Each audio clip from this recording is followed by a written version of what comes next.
నమస్కారం. జాగృతి టీవీ ప్రేక్షకులకు సుస్వాగతం. ఆధ్యాత్మిక జగత్తులో కోటి సూర్యుల వలె ప్రకాశించినటువంటి మహానుభావులు ఎందరో మన భారత భూమిని పావనం చేశారు. వారిలో మన కాలంలో సాక్షాత్ దైవంగా పూజలు అందుకున్నారు భగవాన్ శ్రీ రమణ మహర్షి. ఆయనకు ఆ పేరును స్థిరపరచిన వారు మన తెలుగువారైన కావ్యకంఠ వాసిష్ఠ శ్రీ గణపతి ముని గారు. ముని అనగానే లోకంతో సంబంధం లేకుండా ఏదో వాళ్ళ భక్తి పూజలు తపస్సుతో వారి లోకంలో వాళ్ళు ఉంటారని చాలామంది అనుకుంటారు. అయితే గణపతి మునిగారు సామాజిక కార్యాల్లోనూ భాగస్వాములై హిందూ సమాజం నుంచి వనవాసులు గిరిజనులను దూరం చేయడానికి స్వతంత్ర పోరాట కాలంలో పన్నిన కుట్రలకు తెరవేస్తూ హిందూ సమాజ ఐక్యతకు గొప్ప కృషి చేసి మహోపకారం చేశారు. అయితే ఇప్పుడు మరోసారి హిందూ సమాజం నుంచి వనవాసులు గిరిజనుల్ని దూరం చేసే కుట్రలు తెరపైకి వస్తున్న నేపథ్యంలో గణపతి మునిగారి కృషిని స్మరించుకుని హిందూ సమాజ ఐక్యతకు నడుం బిగించాల్సిన అవసరం ఏర్పడింది. ఈ నేపథ్యంలో గాయత్రి తపోవనం ద్వారా గణపతి మునిగారి ఆధ్యాత్మిక సామాజిక వారసత్వాన్ని కొనసాగిస్తున్నటువంటి శ్రీ రాతకొండ ఫణిమాధవ్ గారు మనతో ఉన్నారు. వారిని అడిగి మరిన్ని విశేషాలు తెలుసుకుందాం. నమస్కారం ఫణిమాధవ్ గారు. నమస్తే అండి. భగవాన్ రమణ మహర్షి గారి శిష్యులైనటువంటి శ్రీ కావ్యకంఠ వాసిష్ఠ గణపతి ముని గారి ఆదర్శాలను కొనసాగిస్తూ మీరు గాయత్రి తపోవనాన్ని కూడా నిర్వహిస్తున్నారు. ఈ రోజున జాగృతి ప్రేక్షకుల కోసం మరిన్ని విశేషాలు తెలియజేయడానికి వచ్చినందుకు చాలా సంతోషం. అసలు మీకు వారితో ఆ వారసత్వం తాలూకా అనుబంధం ఎలా ఏర్పడిందో కొంచెం తెలియజేయండి. కావ్యకంఠ వాసిష్ఠ శ్రీ గణపతి ముని గారు ఒక సిద్ధ పురుషుడు. నాకు ఆయన ఎలా తెలుసు లేకపోతే నేను ఆయన మార్గంలోకి ఎలా ప్రభావితున్నయ్యాను అని చెప్పడానికి ముఖ్యంగా కారణం ఏంటంటే, అంటే ఎవరి వల్ల నేను ప్రేరణ చెందానంటే, మా ముత్తాత గారు ఉండేవారు. అంటే మా నాయనమ్మ నాకు తొలి గురువు. మా నాయనమ్మ గారు తండ్రి గారు. నేను ఆయన్ని ఊహ తెలిసాక చూడలేదు, కానీ చిన్నప్పుడు నన్ను ఎత్తుకొని తిరిగారనేది తెలుసు. ఆయన బ్రిటిష్ కాలంలో చెన్నైలో ఈఐడి ప్యారీ ఇలాంటి కంపెనీల్లో పనిచేశారు. వారికి ప్రత్యక్షంగా భగవాన్ శ్రీ రమణ మహర్షిని కూడా దర్శించారు ఆయన. కానీ కావ్యకంఠ గణపతి ముని గారికి ఆయన బాగా ప్రభావితులయ్యారు. అయితే వారు దాదాపు 1978-79 సంవత్సరానికి ఆయన సిద్ధి పొందారు. కానీ 94-95లో ఆయన మనవళ్ళు ఆయన ఉన్న గదిని మరమ్మతు చేస్తూ ఆయన పుస్తకాలన్నీ తీసేస్తున్నారు, రూమ్ అంతా క్లీన్ చేస్తున్నారు. అప్పుడు నాకు ఆధ్యాత్మిక రుచి ఉందని, జిజ్ఞాస ఉందని తెలిసి నాకు ఫోన్ చేయడం జరిగింది. అందులో ఒక ఆయన మనవాళ్ళు. అప్పుడు నేను వెళ్ళి చూసుకొని నాకు కావాల్సిన పుస్తకాలన్నీ నేను ఏరుకున్నాను అనమాట.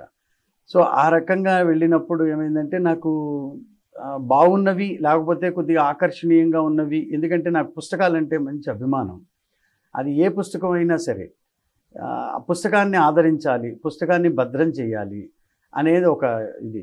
కాబట్టి నేను వెళ్ళి తెచ్చుకున్నాను. అలా నేను తెచ్చుకున్నటువంటి వాటిలన్నింటిలోనూ కూడా ఆయన హ్యాండ్ నోట్స్ రాసుకున్నటువంటి ఉమా సహస్రం, ఇంద్రాణి సప్తసతి, గీతమాల ఇట్లాంటివి, అలాగే నాయన గారి తొలి ముద్రణ జీవిత చరిత్ర, దశమహావిద్యాది సూత్రావళి, విశ్వమీమాంస, ఇట్లాంటి కొన్ని జస్ట్ ఒక 7-8 గ్రంథాలు దొరికాయి. అయితే ఆ గ్రంథాలన్నీ తెచ్చుకొని ఇంట్లో పెట్టుకున్నాను. అప్పటికే నేను సాధనా మార్గంలో ఉన్నాను. 1991 నుంచి నా సాధనా జీవితం స్టార్ట్ అయింది. అంటే నా బాల్యపు అనుభవాలని పరిశోధిస్తూ ఆ అన్వేషణలో మొదలైంది. కాబట్టి నాకు సమాధానం తెలియని ప్రశ్నలకి సమాధానం వెతుకుతూ నేను చేస్తున్నటువంటి అన్వేషణకి గణపతి ముని గారి గ్రంథాలు నాకు అన్ని రకాలైనటువంటి అంటే ఆ సమాధానం, మనస్సు సమాధాన పడింది ఒక్కసారిగా. ఆహా, ఓ మహానుభావుడు నా ప్రశ్నలన్నిటికీ కూడా సమాధానం తెలుపున్నారు అని. అది దశమహావిద్యాది సూత్రావళి, విశ్వమీమాంస. అంటే బాల్యం నుంచి నా ఆలోచన విధానం అంతా కూడా, నా భావధోరణి అంతా అలాగే ఉండేది. నా భావధోరణికి తగ్గట్టుగా ఒక వ్యక్తి రచనలు చేశారని, ఆ రకంగా ఆయన తపస్సులో సిద్ధి పొంది ఇవన్నీ తెలిపారు ఇలా అని చెప్పి ఆయన గ్రంథాల ద్వారా నాకు తెలిసింది. 1996 నేను శ్రీశైలంలో తపస్సు చేసుకొని ఇంటికి తిరిగి వచ్చిన తర్వాత మళ్ళీ ఆ పుస్తకాలు తీసుకొని మళ్ళీ ఇంకో దగ్గరికి వెళ్ళాను. సో ఈ క్రమంలో నేను ఆయన గ్రంథాలకి బాగా ఆకర్షితున్నవ్వడం, ఆయన చెప్పినటువంటి దానిని బాగా నిశితంగా పరిశీలించడం, నా అనుభవాలతో సమలోకనం చేసుకోవడం, అది నా అనుభవానికి సమాధానమేనా అని మళ్ళీ అదొక తపస్సులాగా చేయడం. ఈ రకంగా జరిగేటప్పటికి నేను గణపతి ముని గారికి బాగా అసలు అంటే ఒక రకంగా చెప్పాలంటే గణపతి ముని గారికి నాకు ఏదో ఒక రకమైన తపో అనుభవం ఉందా అన్నట్టుగా. అంటే ఆయన గురువు అయితేనేగా ఉండేది మనకు ఆ అనుభవం, లేకపోతే తండ్రి అయితే ఆ అనుభవం ఉంటుంది, తల్లి అయితే ఆ అనుభవం ఉంటుంది, అలాగే గురువు అయితే ఆ అనుబంధం ఉంటుంది. ఆయన రచనలన్నీ కూడా అది ప్రత్యక్షంగా నాకు ఆ రకమైన ప్రేరణ కలిగించి ఇంకా ఆనాటి నుంచి ఇంకా దాదాపు 30 సంవత్సరాలు అవుతుంది. ఈ 30 సంవత్సరాల నుంచి కూడా నేను గణపతి ముని గారి మార్గంలోనే ఉన్నాను. ఈ రకంగా మొదలైంది. అంటే మా కుటుంబంలో ఎవ్వరు కూడా గణపతి మునిని ప్రత్యక్షంగా దర్శించిన వాళ్ళు లేరు.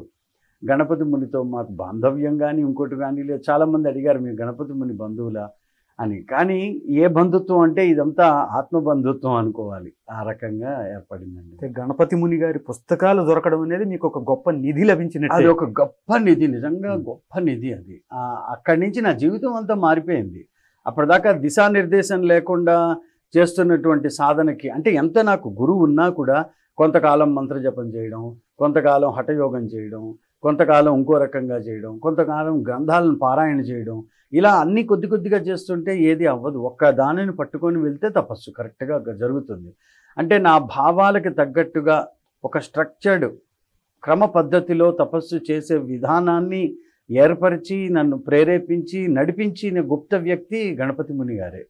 ఇంకా అందుకని ఆనాటి నుంచి మొత్తం సరళించుకొని గణపతి ముని గారు చెప్పిన భావానికి తగ్గట్టుగా వైదిక విధానంలో తపస్సు అక్కడి నుంచి ఇంకా నాకు అంత అంటే చిన్నప్పటి నుంచి ఉన్న భావధోరణికి ఆయన చెప్తున్నటువంటి బోధలకి ఒక సమన్వయం అక్కడ బాగా కుదిరింది.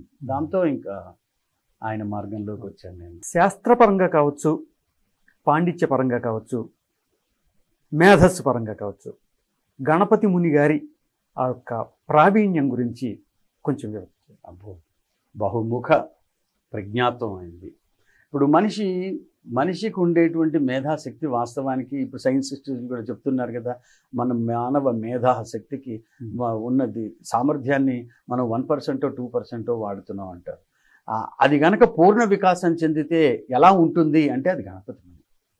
ఆయన బాల్యం నుంచి అలాగే ఆయన అంటే వాస్తవానికి ఏం జరిగిందంటే ఆయన జన్మించిన తర్వాత ఆయన గణపతి అవతారమని తండ్రికి ఒక ప్రత్యక్ష అనుభవం. డుండి గణపతి విగ్రహంలోంచి పాక్కుంటూ వచ్చాడు బాబు అని. తల్లికేమో సూర్యుడి యొక్క అంశ స్వరూపంగా అవతరించాడు ఈయన అని. అందుకనే ఆయనకి సూర్య గణపతి శాస్త్రి.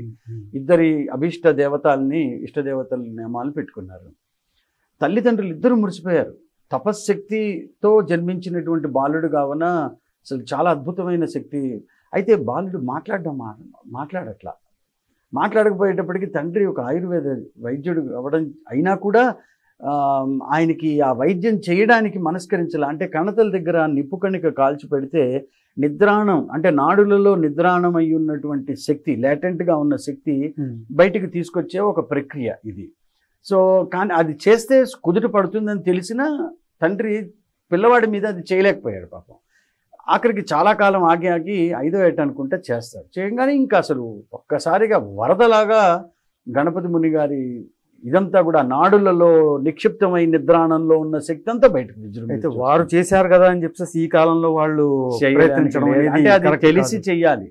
బాలుడు స్థితి, ఆరోగ్యం, నాడి చూసి చేయగలగాలి. ఆ రోజుల్లో ఉండేవాళ్ళు అలాగా. ఆయన నరసింహశాస్త్రి గారు, అయ్యల స్వామియాజుల నరసింహశాస్త్రి గారు గొప్ప ఆయుర్వేద వైద్యుడు, జ్యోతిష్యుడు, గణికుడు, మంత్రవేత్త. మరి ఆయన చేశారు. ఆనాటి నుంచి గణపతి ముని గారిలో ఉన్నటువంటి వైభవం, పుట్టుకతో వచ్చిన వైభవం ఇంకా విజృంభించి జనాలకి తెలియజొచ్చిందనమాట. ఆయన బాల్యంలో ఉన్నప్పుడే అంతుపట్టనటువంటి జ్యోతిష్ శాస్త్రజ్ఞులకు కూడా అంతుపట్టనటువంటి వాటిల్ని ఇలా వేళ్ల మీద లెక్క పెట్టి చెప్పేవాళ్ళు. ఆయన పంచాంగాన్ని రచించడానికి ఇంకో గ్రంథం అక్కర్లా. అందుకని ఆయనకి గణికుడు అని పేరు. గణిక కంఠాభరణం అని ఒక రచన కూడా చేశారు గణపతి ముని. అంటే జ్యోతిష్ శాస్త్రవేత్తలు చేయవలసినటువంటి విధానం పంచాంగకర్తలు చేయవలసినటువంటిది అనమాట. ఇదంతా 10వ సంవత్సరంలోనే ఆయన ఇంటి దగ్గరే స్కూలు. ఆయన బాబాయ్ గారే ఆయనకి టీచరు. పాఠాలు చెప్పిన బాబాయ్ గారికే ఆయన పాఠాలు చెప్పగలిగినంతటి ధీరుడు సామర్థ్యం గణపతి ముని గారు. ఆ బాల్యంలోనే రఘువంశము, భారతము, రామాయణము ఇవన్నీ చదవడం, మళ్ళీ పాండవ ధార్తరాష్ట్ర సంవాదమని అది ఆసువుగా చెప్పారు. అలాగే సుకన్యాదస్ర సంవాదం అని చెప్పని ఒక అద్భుతమైనటువంటి నీతిని కూరుస్తూ బాల్యంలోనే ఆయన ఇలాంటి ఆసుకవిత్వం అంటే ఇంప్రాంప్టోగా చెప్పేసేవాళ్ళు అంతే. అలా ఆయనలో ఒక జ్యోతిష్ శాస్త్రవేత్త ఉన్నాడు. ఆయన చెప్పాడంటే దానికి తిరుగులేదు ఇంకా. ఎందుకంటే జ్యోతిష్ శాస్త్రానికి కావాల్సింది ఏంటంటే సబ్జెక్ట్ కన్నా ముఖ్యం వాక్సిద్ధి. వాక్కు చెప్పేటువంటి వాళ్ళ వాక్కును బట్టి జ్యోతిష్ శాస్త్రం ఉంటుంది, అంతేగాని సబ్జెక్టు తెలియడం కాదు. జ్యోతిష్ శాస్త్రానికైనా ఆయుర్వేదానికైనా తపశ్శక్తి ముఖ్యం. సబ్జెక్టు మూలిక ఎన్ని తెలిసినా సరే ఫలించవు, వేసే వాళ్ళ పట్టుంటుంది. హస్తవాసి నోటి వాక్సిద్ధి. అలా గణపతి ముని గారు జ్యోతిష్ శాస్త్రం, ఆయుర్వేదం వీటన్నిటిలోనూ ధీరుడు. అలాగే ఆయన సంస్కృతం కూడా ఆయన బాల్యంతోనే ఆయనకు సహజంగా అబ్బిందని చెప్పుకోవాలి. సంస్కృతం ఆయన ఎన్నో గ్రంథాలను చదవడం, అట్లాగే ఇంటి దగ్గర చదువు కాబట్టి ఆయన బాబాయ్ దగ్గర అన్నీ నేర్చుకోవడం, తండ్రి గారి దగ్గర మంత్రాలు తీసుకున్నారు. శివపంచాక్షరి, పంచదశి, సూర్యుడి మంత్రం, అలాగే గణపతి మంత్రం, ఇట్లాగే రకరకాల మంత్రాలు, బాల, ఇలా వాళ్ళ ఇంట్లో శ్రీ విద్య ఉండేది. వాళ్ళు వాస్తవానికి శ్రీ విద్యోపాసకులు. సో ఆ శ్రీ విద్య ఇలాగ ఎన్నో ఆయన బాల్యంలోనే చేశారు. ఆయన మేధస్సు వాస్తవానికి చెప్పాలంటే ఇవి చెప్పుకోవాల్సిన అంశాలు. ఎట్లాంటివంటే మనం వివేకానందుడి గురించి విన్నాం. వివేకానందుడికి ఈయన ఇంకొక 2x 3x అనుకోవచ్చు. అంటే నేను ఆయన తక్కువ చేస్తున్నానని కాదు, అంటే ఈయన సామర్థ్యం ఏంటి అనేది తెలుసుకోవడానికి ఒకసారి మచ్చుక్కి కొన్ని అంశాలు ఏంటంటే, చిన్నపిల్లవాడప్పుడే రాజులు ఆయనతో వినోదం అనమాట. పుస్తకం గాల్లోకి ఇలా ఎగరేస్తే కింద పడుకున్న ఆయన ఎన్ని పేజీలు తెరుచుకోబడి కనబడ్డాయో ఆ పేజీల్లో ఉన్న సారాలు, అంశాలు పేజీ నెంబర్లతో సహా చెప్పారు. అద్భుతం. ఒక్కసారి చూస్తే మర్చిపోయేది లేదు, ఒకసారి వింటే మర్చిపోయేది లేదు, ఒకసారి చదివితే మర్చిపోయేది లేదు. అది ఏ అంశమైనా సరే గణపతి ముని గారు. ఒకేసారి ఒకరోజు ఏమవుతుందంటే ఆయన కాశీకి వెళ్ళాల్సి వస్తుంది, డబ్బులు ఉండవు. అయితే ఆయన ఏంటంటే అక్కడ చదరంగం ఆడుతూ ఉంటారు. చదరంగం ఆడే వాళ్ళతో ఏమంటారంటే, నువ్వు నాతో చదరంగంలో గెలిస్తే నువ్వు కావాల్సిన డబ్బులు ఇస్తాను. ఒక్కడితో ఆడడం ఏంటి, నేను 7గురితో ఆడతానంట. ఏకకాలంలో 7గురితో. ఆ ఆడడం కూడా ఏంటంటే 7గురు టేబుల్స్ మీద పెట్టుకుని ఉంటే ఒకళ్ళకి ఒక పావు కదిపితే నెక్స్ట్ ఇంకొకరికి అంటే ఇక్కడ ఈయన బిగినింగ్, అక్కడ ఆయన బిగినింగ్, ఇలా 7గురితో కలిపి ఆడతాడు ఆయన. 7గురితో ఏకకాలంలో చదరంగం ఆడి గెలుస్తారు ఆయన. అలాగే అష్టావధాన ప్రజ్ఞ. శతావధానం కన్నా అష్టావధానం కష్టం. శతావధానాలు ఇట్లాంటి వాటిలో ఏంటంటే టైం ఇస్తారు, ప్రశ్న ఇచ్చి పూరించుకోవడానికి మర్నాటి దాకా టైం ఇస్తారు. అష్టావధానం ఆ రోజు ప్రశ్నలు ఆ రోజు అప్పుడే సభలో చెప్పేయాలి. అష్టావధాన ప్రజ్ఞ బాల్యం నుంచి అయింది అష్టావధాన ప్రజ్ఞ. అలాగే వ్యస్తాక్షరం అంటే అక్షరాలన్నీ కూడా ఒక శ్లోకం రాసి చించేసేసి దాన్ని అలా పడేస్తే ఒక్కొక్క అక్షరం అక్కడ ఇక్కడ పడితే ఆ అక్షరాలన్నీ చూసి ఒకేసారి చూడాలి అంతే, ఇంక మళ్ళీ చూడడానికి లేదు. ఆ అక్షరాలన్నిటితోనూ ఆ పద్యం చెప్పాలి. అద్భుతమైన ప్రక్రియ అండి. అసలు ఇలాంటివి ఎన్ని, ఒకటి కాదు రెండు కాదు. ఆయన భాష కూడా ఆయనకి ఏ భాష అయినా ఆయనకు వచ్చేసి, అవతల వాళ్ళు ఏ భాషలో మాట్లాడుతున్నారో ఆ భాషను ఆయన గ్రహించేసి 4-5 రోజుల్లో ఆ భాషలో మాట్లాడేసేవాళ్ళు. అందుకని ఆయనకి భాషతో సమస్య లేదు. అలా ఏ భాష అయినా సరే, ఉదాహరణకి ఇప్పుడు కన్నడం, తమిళ్, ఇవన్నీ కూడా మరి ఆయన తమిళనాడులో ఉద్యోగం చేశారు. తమిళ్ వచ్చి ఉండాలి అక్కడ వాళ్ళతో ఛాలెంజ్ చేస్తారు ఆయన.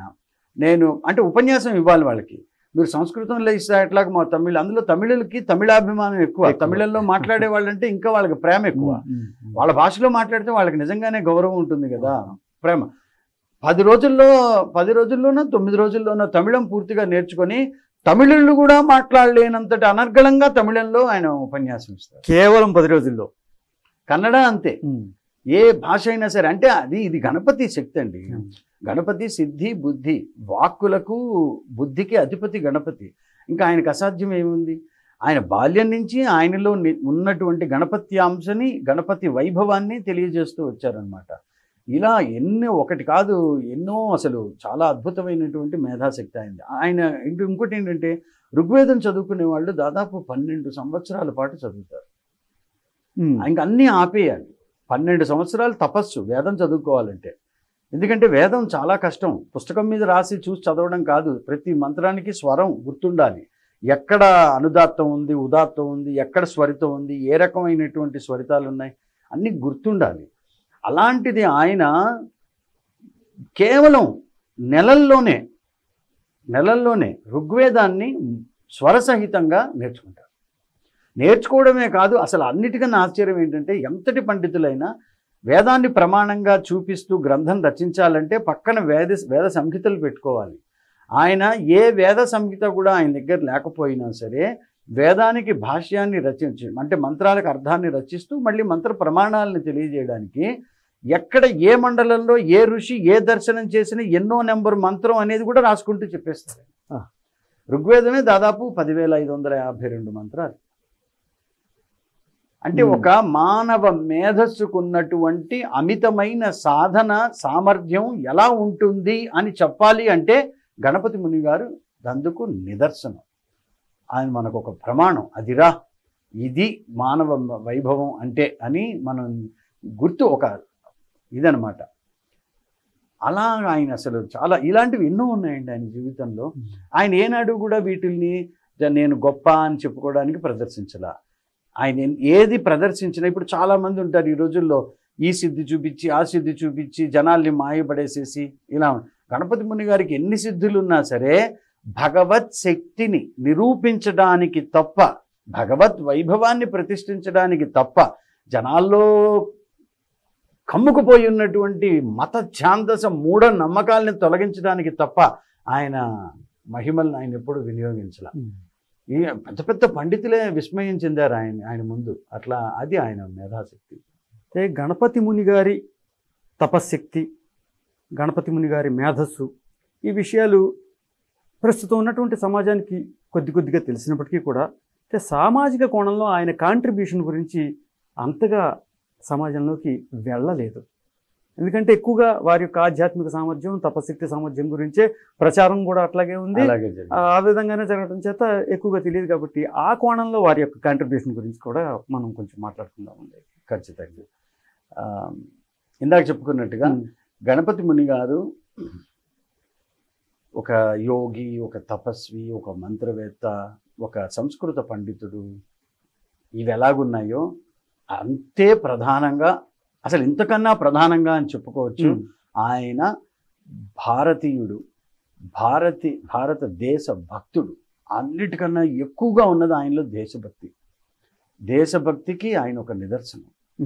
ఆయన ఏదైనా సరే మానవతా దృక్పథంతో మానవతా కోణంలో ఆలోచించి ఈ రోజు ఉన్నటువంటి ప్రస్తుత ఆచారాలను సంస్కరించి దురాచారాలను దూరం చేసి అంటే సమాజ స్థాపన చేసుకొని అందరం చక్కగా ఆనందదాయకమైనటువంటి జీవనం గడపడానికి కావలసినటువంటివన్నీ కూడా ఆయన సమకూర్చారు. చెప్పడమే కాదు, ఆయన వాటికి దిశానిర్దేశం చేసి ప్రమాణాలతో సహా కూడా మనకు అందించారు. ఆయన ఈ కుల, వర్గ, వర్ణ, లింగ వివక్షతలన్నింటినీ కూడా నిర్మూలించడానికి ఎంతో కృషి చేసి ప్రమాణాలతో సహా ఇది భారతదేశ విధానం కాదు, ఇది పరాయి దేశస్థుడు వచ్చి మనల్ని విభజించి పరిపాలించడానికి చేసిన పండిన కుట్ర అని మీరు గుర్తించకుండా గుడ్డొచ్చి చూడబడ్డట్టు అన్నట్టుగా, అంధేనైవ నియమానో యథాందా అని గుడ్డివాడు చేయబట్టుకొని నడిస్తే ఇంకో గుడ్డివాడు వెళ్ళి ఎలాగో ఇద్దరు కలిసి గోతులో పడతారు. ఆ రకంగా మీరు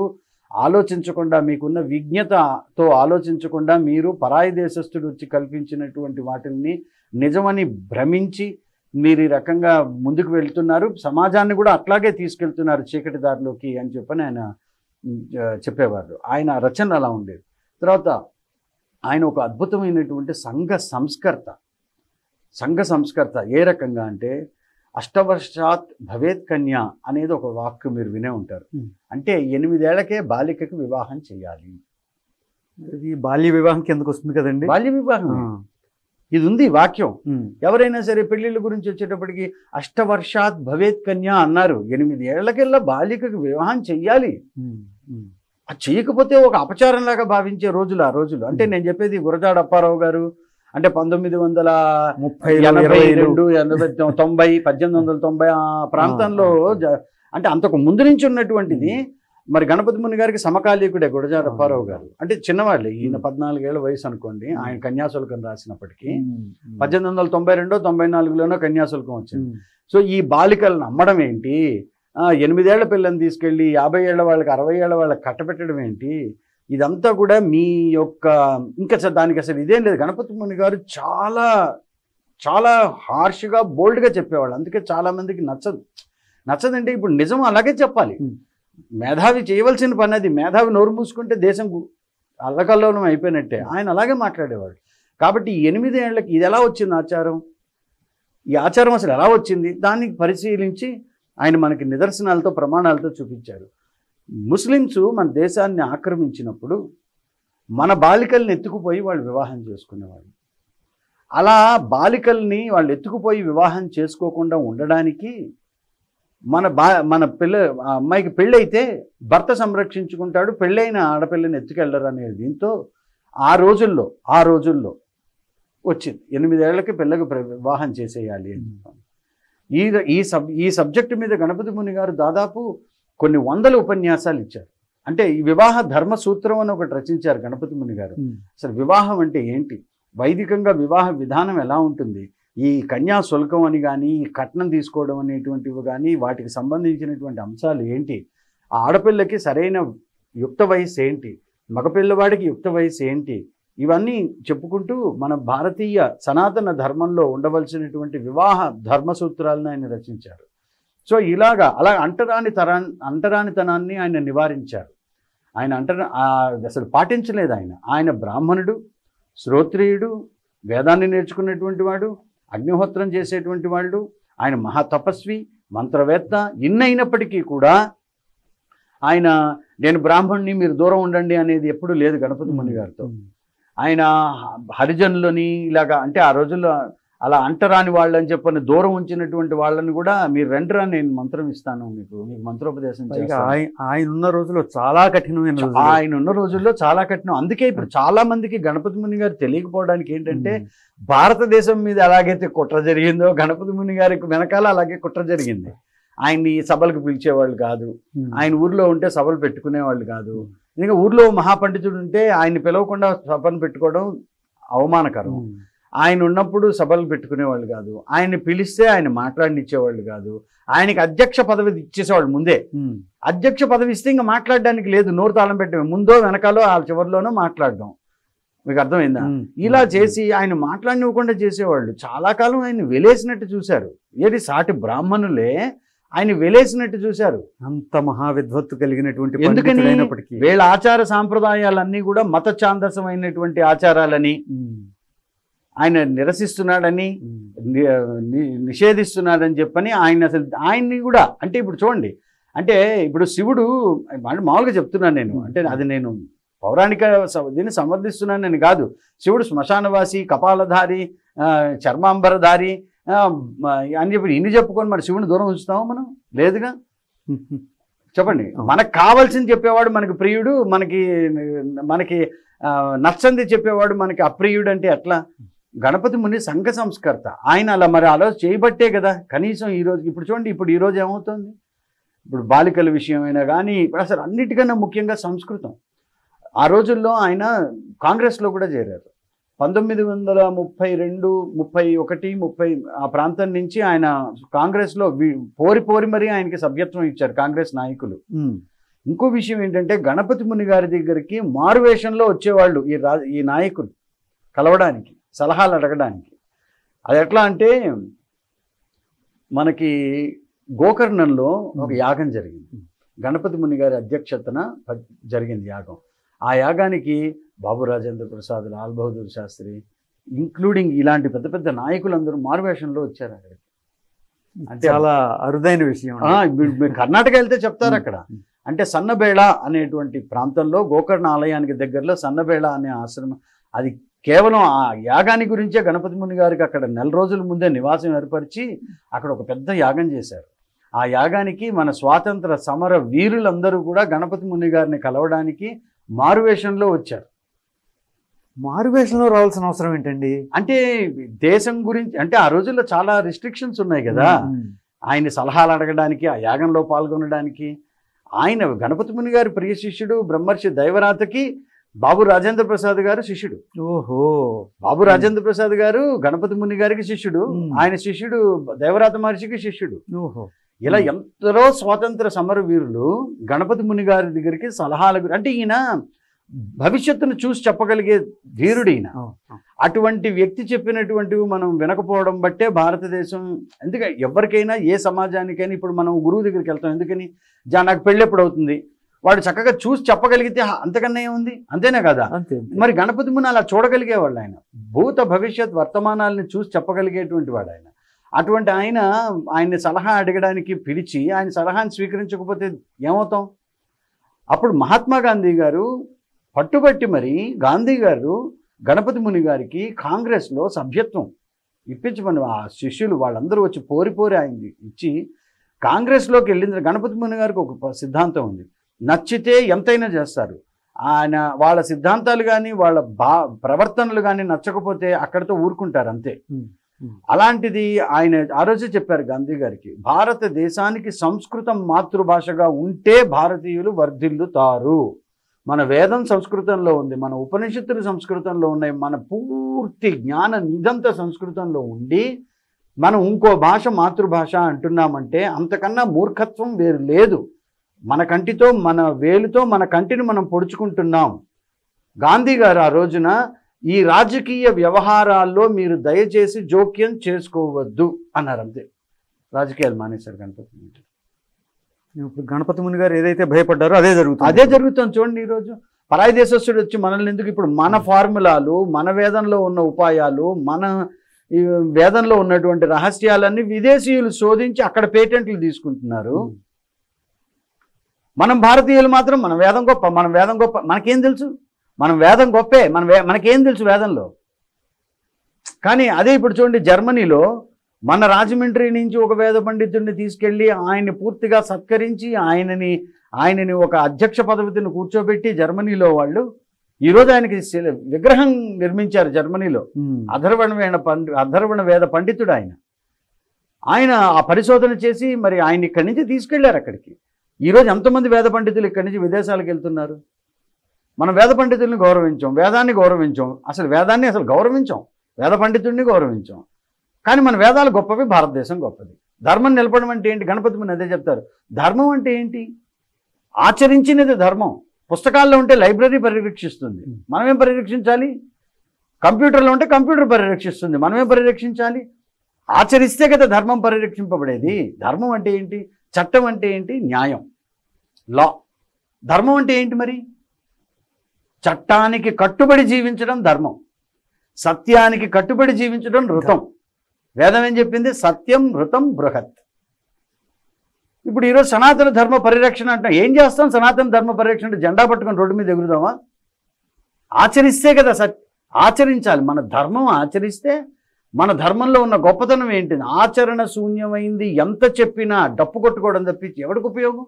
ఈరోజు ఈ ఒకటి క్వశ్చన్, ఈరోజు స్కూల్కి వెళ్ళే పిల్లవాడికి ధర్మం అంటే తెలుసా, సనాతన ధర్మం తెలుసా, కాలేజీకి వెళ్ళే వాళ్ళకి తెలుసా, ఉద్యోగాలకి చేసేవాళ్ళు 40 లోపు ఉన్న వాళ్ళకి అసలు ఏమాత్రం అన్నా తెలుసా, తెలీదు. చూడండి, వాళ్ళకి తెలిసిందల్లా ఏంటి, భారతదేశం గొప్పది, మన వేదం గొప్పది, మన ధర్మం గొప్పది, అంతే. ఎందుకు గొప్పది? సో గణపతి ముని గారు ఆ రోజే చెప్పారు, మన సంస్కృతం మాతృభాషగా ఉన్నప్పుడు భారతీయుడు పరాధీనతకు గురికాడు. ఎందుకని, సంస్కృతం మన శక్తి.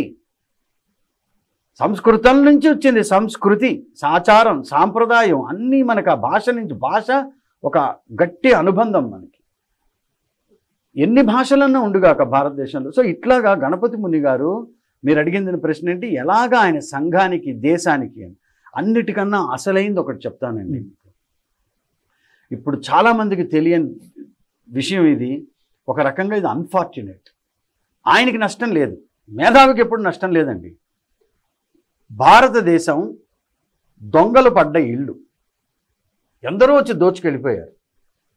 తుఫాన్ వచ్చి వెలిసిపోయిన తర్వాత ఏ గిన్నె ఏ తపేళ ఎక్కడ పడిందని ఏరుకు తెచ్చుకోవాలి.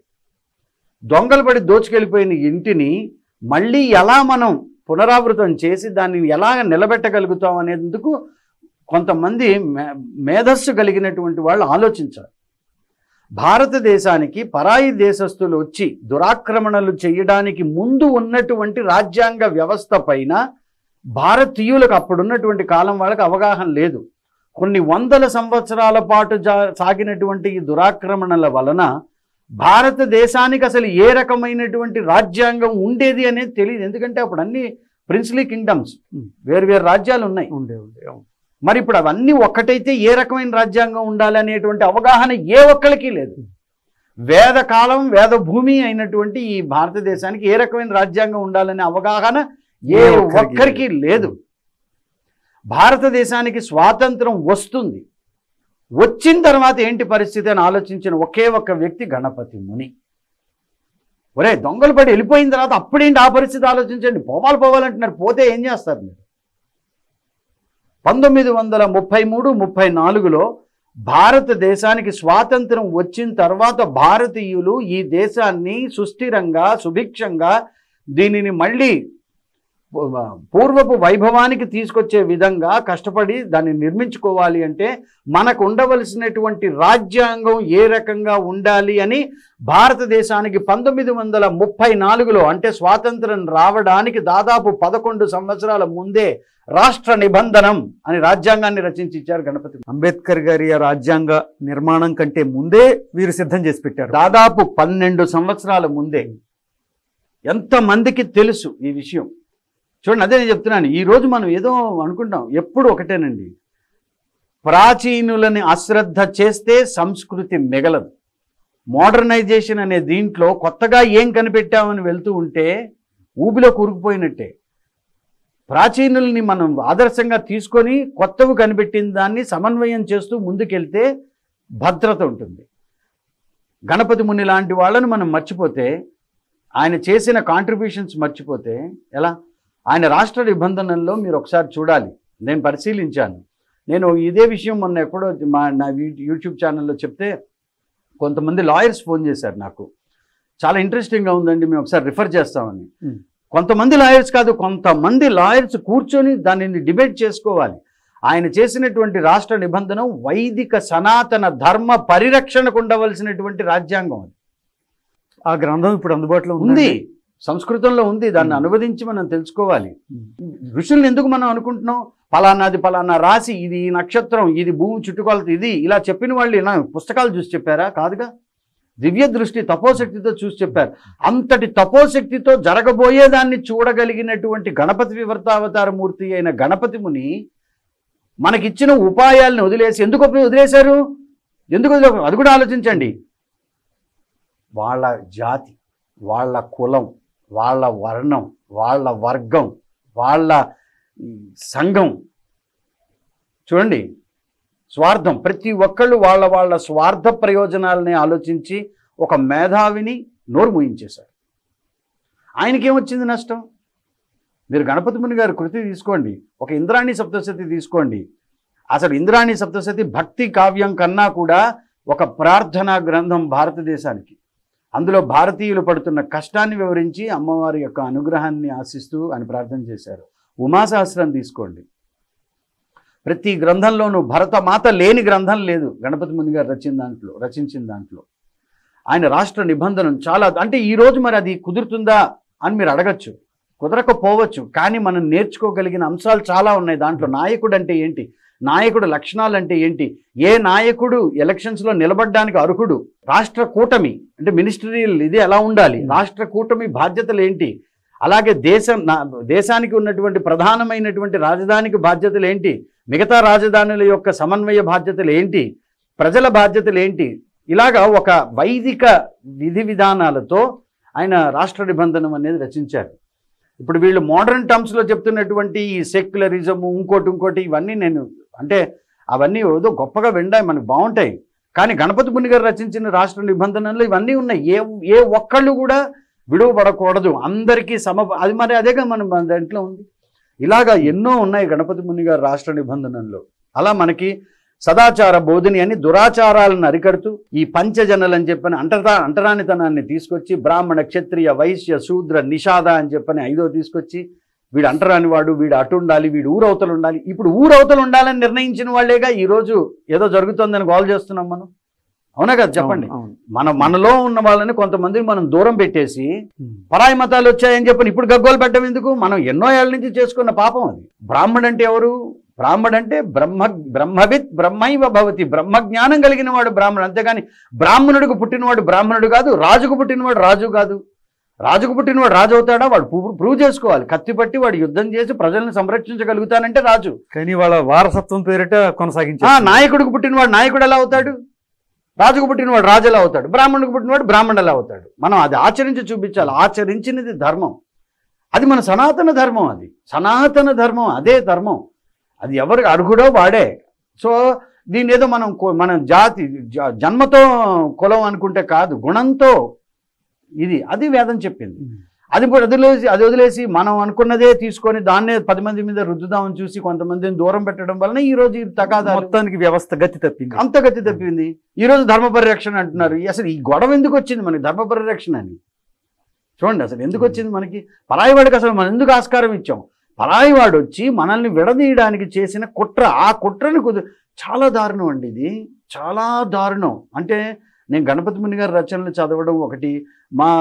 అంటే పూర్వకాలం వాళ్ళని చూడండి, వాళ్ళు దొరలు గొప్పవాళ్ళు రా, దొరలు తాగే సిగరెట్ రా, దొరలు తాగే కాఫీ, దొరలు తాగే ఇది, దొరలు. ఈ దొరలు అనేటువంటి వాళ్ళని చూసి ఇన్ఫ్లుయెన్స్ అయ్యారు మనవాళ్ళు. ఆ దొరలు చేసే దొంగతనం ఏంటో మనకు తెలియలే ఆ రోజుల్లో. మన పురాణాలను భ్రష్టు పట్టించారు, దుష్ట కథలన్నీ కల్పించారు, మన స్త్రీలను అపహరించారు, మన భూమి మన స్త్రీలు ఎన్ని రకాలుగా ఇబ్బందులు పడ్డాయి చూడండి. సో మనం ఏదో మోజులోకి వెళ్ళిపోయి మనకున్నది వదిలిపెట్టేసుకొని పరాయివాడి మోజులో పడిపోయి. సో గణపతి ముని ఒక అద్భుతమైన సంఘ సంస్కృత, ఒక దేశభక్తుడు, ఒక విప్లవకారుడు అని చెప్పుకోవచ్చు. కానీ ఆయన ఎప్పుడు కూడా మళ్ళీ విప్లవం అనేటప్పటికీ కుర్రాళ్ళని లేవదీసి గొడవ చేద్దాం లేదు. అలా గొడవ చేసే పిల్లల్ని కూడా ఒరే నీ మంత్రశక్తి నీ శక్తి అని, నిజంగా తపస్వి అయితే వాడు కత్తి కూడా పట్టక్కర్లా, మంత్రంతో చంపేయచ్చు. గణపతి ముని గారి జీవితంలో మీరు చూడొచ్చు, ఆయన మీదకి వచ్చిన వాడు ఎవడైనా సరే ఆయన చెయ్యి కూడా ఎత్తక్కర్లా, ఆయన పక్కన అనుచరులు చెయ్యి ఎత్తక్కర్లా.